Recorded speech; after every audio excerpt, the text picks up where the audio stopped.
My life growing up being a Jehovah's Witness.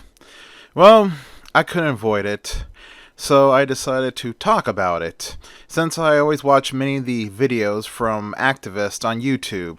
So I decided to share my personal experience when I was growing up as one, even though I was, how should I say, too free spirited. To paraphrase the Rush song Tom Sawyer, adding a little bit of difference to it, my mind was not for rent to any god or government. And to give a brief history on how my family came into this religion, my family had immigrated from Spain in the early 1970s. My mother got exposed to the Methodist Church in Spain, and this was during the time of the Francoist regime, which was one of the last remaining fascist governments in Europe, and the only religion that was allowed was Catholicism. So, Protestantism in Spain was largely underground. My mother's side of the family had immigrated to the United States over the decades as they were fleeing from the oppressive regime of the Falange, or the Francoist regime. Well, after marrying my father, who was an out and out supporter of the Francoist regime, and he knew that my mother's side of the family had supported the Republican government of Spain during the Civil War, and he also knew that my mother was studying with the Methodists, but he didn't care, he loved her, and they got married. Well, eventually, they both immigrated to the United States, where my mother had regained contact with her exiled family. Many of them had become Anglicans, a lot of them had become Methodists, and a couple of them were Lutherans. Well, my mom had one cousin she was very close with, and her cousin was a Jehovah's Witness. At the time, she was studying and showed my mom many of the Jehovah's Witness literatures at the time. And my mother liked what she read, but she didn't fully take on to it until the post 1975 debacle. During most of the early 70s, she just remained a Methodist, while my father just really didn't care about religion anymore. Well, after the 1975 debacle with the failed prediction of stay alive until 75, the Jehovah's Witnesses in the area that my family was living in was kind of trying to rebuild their congregation, as many of them had left after the failed prediction. There was this couple that were living in our area that had attended that Kingdom Hall, and they were out converting. Well, one day they stumbled upon my mother. My mother really doesn't remember anymore how she met them, but she met them and started a Bible study with them and quickly took to the doctrines. Well, for a while, it was her and my sister that were into the religion. My father was not happy about it, but he gave her freedom. But then I came into the picture, and of course, with the rule of any Jehovah's Witness, even if you're married to a non-believer, the child must be brought up in the faith. That's just the rule of the organization.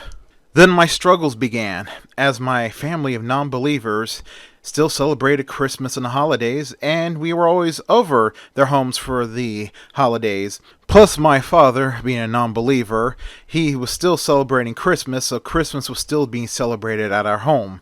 And I do remember fondly my earliest Christmas getting a Smurfs drum set and a Pink Panther wind-up toy. When you wound him up, he started shredding the drum set that was in front of him. It was a cool toy. Always wonder what happened to it. Well, I also do remember early memories at being at the Kingdom Hall, laying on the ground in the blanket, sandwiched between the rows of chairs, during the Thursday night or Saturday night talks, one of the 2 days. And during the 80s, my older sister was studying with a young JW girl and her fiance. They were that model couple of the congregation. They did everything right, devout, you name it. And I do remember we were being driven home one night by them, and the person who was driving the car opened the moonroof. And at the time where I lived at, he could still see millions of stars at night in the night sky. And I remember as a little boy looking at the opening moonroof and seeing all those stars. And I remember getting up from my seat.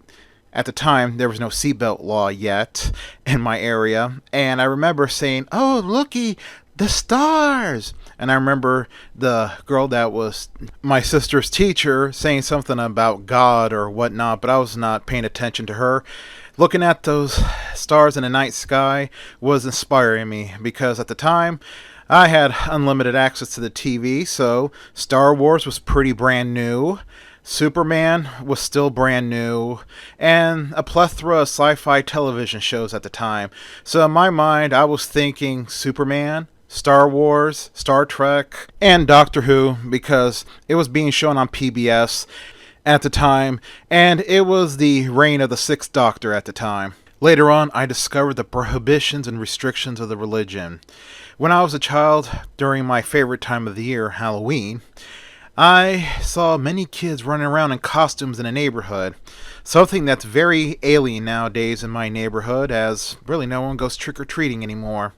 But when I was a child, those autumn nights on October 31st, watching children running around, collecting candies from the homes, well, me and my family were home watching TV, watching horror films on TV, which was a very favorite staple of mine at Halloween as a child. All the horror films that were going to be shown from mid-September all the way to October 31st, and all the autumn-themed and horror candies in the store.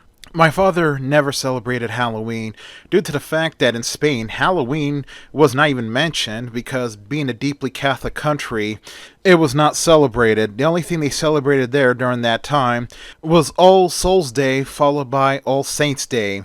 And depending on the country, it usually would fall on October 31st and November 1st, and in some places, November 1st and November 2nd. It just depends on which branch of Christianity and which country you're in. And I remember one Halloween asking my mother if I could go trick-or-treating, and my mother vehemently said no. But then I remember Halloween of 1987. It was a school day, and it was a rather cold day. Back then, Florida used to get cold before Halloween. And I mean heavy jacket cold, before this place became hot as the devil's rectum. Well, anyways, I remember coming into my classroom, and I remember what I was wearing that day very well for some reason. I was wearing my rather colorful BMX bike sweater and a pair of blue jeans because I used to love blue jeans when I was a child. As I was dropped off in school, I had noticed a lot of kids wearing costumes. Apparently, the school I went to allowed you to wear your Halloween costumes if Halloween fell on a school day. Well, I got to my classroom, and the teacher's assistant in the classroom, who was holding the door open, asked me, "Hey, where's your costume?" And I told her, I guess I left it at home. And I go into the classroom, everyone had Halloween costumes on. Even my teacher was dressed like the Wicked Witch of the West. After the school day was over, I asked my mother, how come I didn't get to wear a costume? And my mother, like always, said, it's against the religion. That's all she ever told me. It was against the religion. That was the answer to everything. It's against the religion. Never gives me an explanation. It's just against the religion. Well then, tragedy struck when I was 6 years old, and let's just say my father is no longer in the picture. And what little protection I had was completely gone. So now my childhood was marked with Thursday nights going to the book studies, and then going to the Kingdom Home whenever my mother was not tired from her job. Even though my mother never got baptized and never could fully commit to the organization, she still vehemently believed in it and wanted to make sure I was raised in it. But this also started my journey of the two worlds, as I like to call it. I still had family members that were non-believers, and they gave me a childhood that I would have never experienced if I didn't have them around. A childhood of Christmases, Thanksgiving, Easters, birthdays. And I will always be eternally grateful to them to the day I die. And I'll always be eternally grateful to an uncle that I had who stepped up to the plate and became my surrogate father and gave to me good values. Values were not tainted by Jehovah's Witness beliefs. And one of those values was free thinking, along with common sense. And I started receiving Bible studies. I remember my first Bible study teacher. He was a cool young man. He was a 20-something bank employee, and I remember seeing him all the time in the meetings. His parents went there too. His father was Haitian, his mother was Spanish. And so he spoke fluently English, Creole, and Spanish. And I remember the day he became my Bible study teacher. It was a logical choice. I mean, he was that cool young guy that everybody loved in the congregation, and I liked him too. And then I was excited that he was going to be my teacher. Well, we used to spend our Sundays sitting at the dinner table reading from that traumatic book of My Book of Bible Stories. That little yellow book that was really not made for children. To give context to the listeners who don't know what I'm talking about, it was a book made to educate children on Bible stories. Well, they didn't believe in censorship when it came to the graphic details. And I mean, that book had some graphic imagery in it that was not suitable for children. One such image that will always be burned in my head is the image of Jesus Christ on a torture stake. See, Jehovah's Witnesses do not believe that Jesus was crucified. They believed he was nailed to a wooden pole, as they take the word staro from the Greek literature meaning torture stake. And in that image in the book, the artist really illustrated very well the pain on his face, the blood running down his arm from his nailed hands, and the dark sky in the background. And just another context for viewers who don't know anything about the religion, the JWs always portray Jesus Christ as a man with short hair and a beard. They never portrayed him as other branches of Christianity do, with his long hair and beard. And since they portray him nailed to a stake, he's always portrayed with his hands held together by one long nail that was driven to the top of the stake. Well, that image will always stay with me. But in my version of my book of Bible stories, the image itself was rendered in black and white, while the older editions, what I call the Big Yellow Book edition, still had it. I believe that many parents probably complained about it, so when they made the Small Pocket edition, or as I like to call it, the Little Yellow Book edition, the one I had, most of the graphic imagery in it was rendered in black and white, including another infamous scene that was illustrated in the book that showed the murder of Abel by Cain.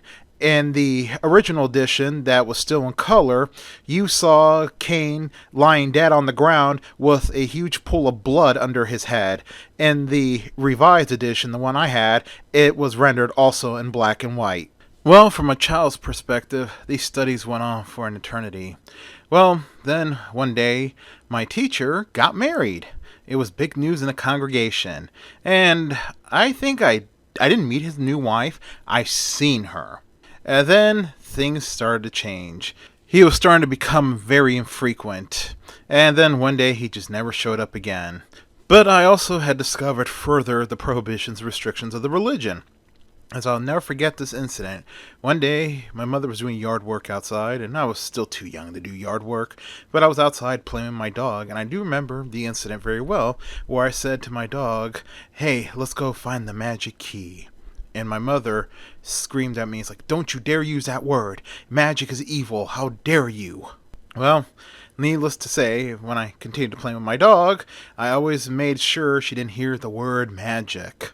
But needless to say that our activity had become infrequent too, like my former Bible study teacher. We had periods where we were very active and periods where we were very inactive.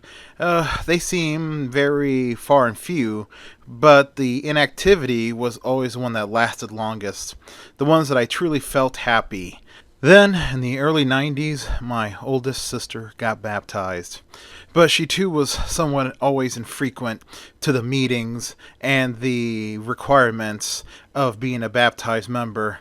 We were a struggling family, and thankfully, maintaining a roof over our heads and food on the table took priority than going door to door or attending meetings all the time.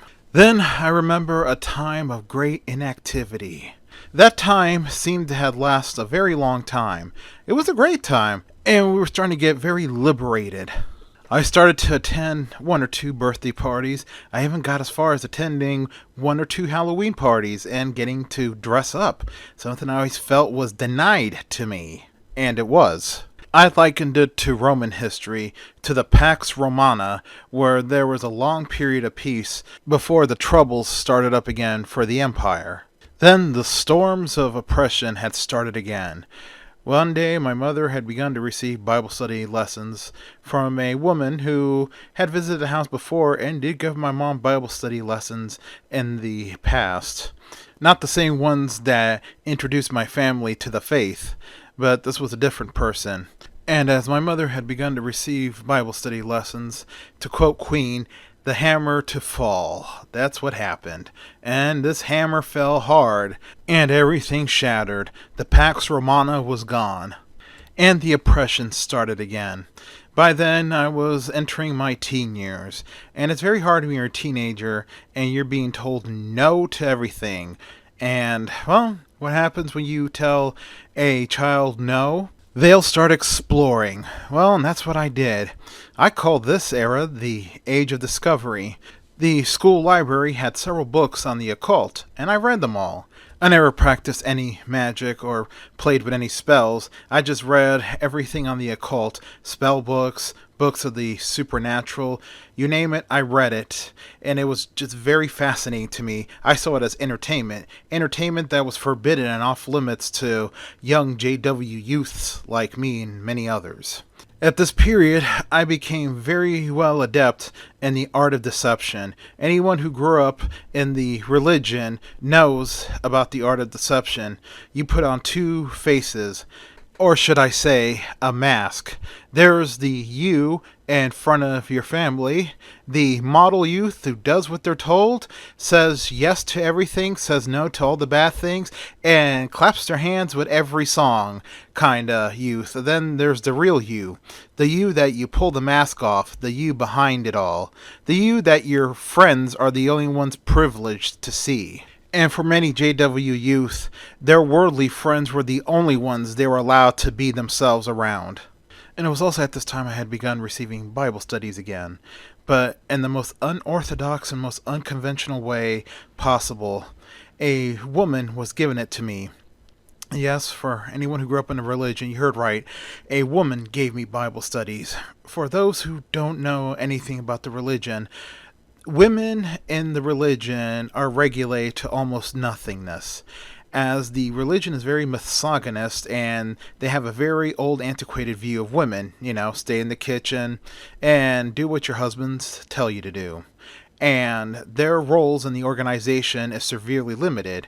And usually women are only allowed to give other women Bible studies. They're not allowed to give men Bible studies. And the Bible study teacher of my mother broke the rule and gave me Bible studies, but she always hammered it to my mother. What she is doing is severely wrong. A man needs to be giving him these lessons, she always told my mother, but yet she always gave me the lessons after she gave my mother the lessons. And it was a rather unique situation, even though that meant my Saturdays were always tied up for several hours. I hated it, but she was always worried about somebody finding out. And she told my mother one time, if you want him to be baptized, a man has to give him these lessons. And I do remember a particular incident. It was around December, and we had a family member who threw the most lavish of Christmas parties. They went all out every Christmas with the most major party you could imagine. It was always the talk of the town. Well, I was never allowed to go to it, of course, but one year I was going to go to it, and I was excited because I always heard the family members talk about this party like it was the ultimate party. Every year was better than the last, and I was finally going to experience it. Well, it was the week before the party, and my mother had her study with that lady. And then after the study was over, suddenly my mother said, she is right, you shouldn't go to that party. You are a Jehovah's Witness and you're not going. And then my mother used her favorite catchphrase she always used on me when I was a teenager. And you're underage and you have to do as I say. Sure enough, I had to break the news to my aunt and uncle I was not going to the party. There was nothing they could do either. Then the party happened, and I remember hearing everyone talking about it. It seemed like the biggest party ever, and every party ever since could never top that party that year. So life went on, and our Kingdom Hall attendance was very infrequent. I don't know if they had stopped doing the book study. By the mid to late 90s, I was not hearing anything about book studies, but I do remember in the mid 90s still attending book studies. Either way, our attendance was so infrequent that we would not have been able to go to a book study anyways, as, again, we were poor and busy trying to maintain a roof over our head and food on the table. Well, my teenage years were filled with deception. It got to the point where I could not tell my mother anything. There was only one family member I was able to turn to, and it was my uncle, who was my second father. Even though he went to high school in the 1940s, he was the only one that could help me with being a teenager. The only one I could ask questions without someone saying, "Here, look in the young people's ass book, you'll find the answers." Or, let's turn to a book in the Old Testament. Well, finally, my junior year in high school, I was assigned a Bible study teacher. This teacher was very unique. He was a man from the Caribbean, and he had very attractive daughters. I mean, daughters my age. And the whole family was in the religion, including one of his super attractive nieces. Well, it was temptation garden for me, as those women were very beautiful, and I knew good and well that I just couldn't, treat them like worldly women. Plus, my new Bible study teacher was starting to treat me like a son and include me in the family, which I don't know why I felt uncomfortable, but I know the reason now as an adult why, because I really didn't want nothing to do with this religion anymore. I was craving freedom. I was anxious to turn 18 and just spread my wings and fly like an eagle into the future. But what happened between me and him was the ultimate case of deception. I remember one morning I called him and I said, "Listen, I can't continue the Bible study anymore. There are some family problems going on, and I don't know if I'm going to be able to get back to it." And then he was like, "Oh, okay." And then I hung up the phone. And in that moment, I knew I was free. No longer needing to go to the Kingdom Hall every Sunday with him and his family, which I was hating because there were TV shows that were on and I was missing them. And just, being dragged to something that you just didn't want to spend your weekend at. So I was free, but I was scared. I was so scared that they were going to find out what I did, and I don't know what they were going to do to me. Well, they never found out. They never pressed on.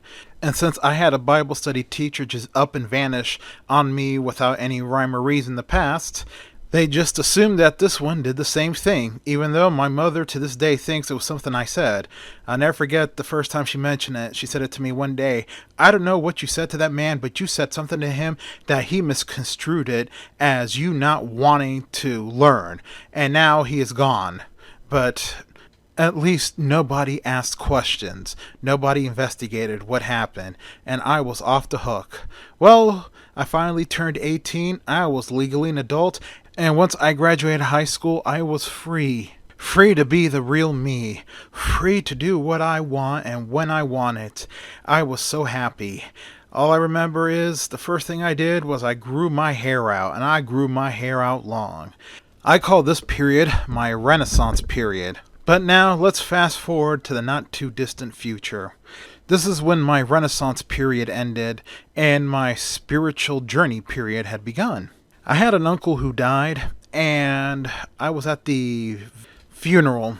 Well, Jehovah's Witnesses are always taught never to go to funerals of non-believers or weddings of non-believers, especially if they're going to be held in the churches or temples of non-believers.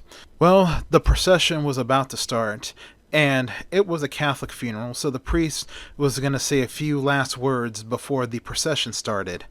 And I'll never forget when the priest began to say his prayers, something was happening to me. Something inside of me awoke. It was a spiritual side that I didn't know I had. But this was not the false spirituality of the JWs. This seemed to be a genuine spirituality, one I never felt before, but I liked it. And I thought to myself, am I going to become a born again Christian? I've experienced many born again Christians during that time period, and I stayed away from them because they had seemed to be rather jerkish, if you know what I mean. Well, I had gone and done a stupid thing. I had returned to the Kingdom Hall. When you grow up knowing only one thing, you return to that one thing. And it was very stupid of me because I have done research on so many religions over the years that I knew about every religion there was. So for me to return to the JWs was completely stupid. But like I said, you only know one thing, you return to that one thing. And going to them to try to cultivate your new sense of spirituality is like going up to a movie killer and giving him the knife and saying, hey, stab me. Well, I stayed in the organization for a couple years. I never got baptized, and my Kingdom Hall attendance was very infrequent. This was during the transition era of the JWs when their past predictions have failed again and they were transitioning into the new light, which would eventually lead to JW Org being born. And that spirituality that had been awakened by the words of the priest had once again died. Maybe by them, or maybe because it's just some sort of cycle. I get spiritual, then want to look for a church to belong to, and then it dies again, and then it reawakens. During that time period, I was thinking to start my own church, as I was becoming a born-again Christian at the time, and I was already checked out of the Jehovah's Witness religion. I was now a born-again Christian, a non-Trinitarian Christian. I was doing my own research, and I was feeling great. But now that I look back on it, I was probably doing all that because I was going through a very, very rough period of my life.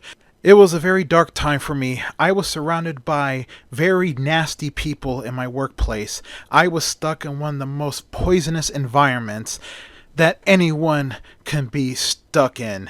It was a time of darkness, and maybe this new sense of spirituality that woke up was something for me to cope. It was a way that my body was trying to keep me alive, trying to keep every fiber of my being alive from this darkness that had invaded. Well, I had considered becoming a priest, becoming a monk, or even going to seminary to get into the Anglican Church. I know for one thing is, my days as a Jehovah's Witness was completely finished. I had discovered many websites pointed out to what the Jehovah's Witness really were. At first, like everybody else, I didn't believe it. But as I started doing my own research, I found out they were right, and I delved in more into all those websites. Then they were starting to appear on YouTube, and I began to follow them. I was thinking to go into the XJW community and join in the activism, but then I talked myself out of it, and I said to myself, there's so many people in this fight already, they don't need me. So, officially, in December of 2014, I left the Kingdom Hall forever. As the first half of the meeting was over and they began to sing their kingdom melodies, I get up and I leave into the dark parking lot. And I get into my Mustang, start up the engine, and I drove off into the darkened night, into a future that was very certain I was not going back. Well, during that time period, I began to explore other faiths. There was a giant Buddhist temple right behind our Kingdom Hall, and I went to that Buddhist temple a couple times. I will tell you, I felt so strange and awkward bowing down to an idol.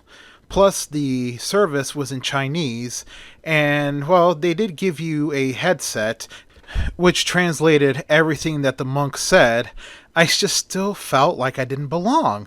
I felt that the service was in Chinese, this was not made for Westerners. So I left, even though for that short period I became a very diehard Buddhist.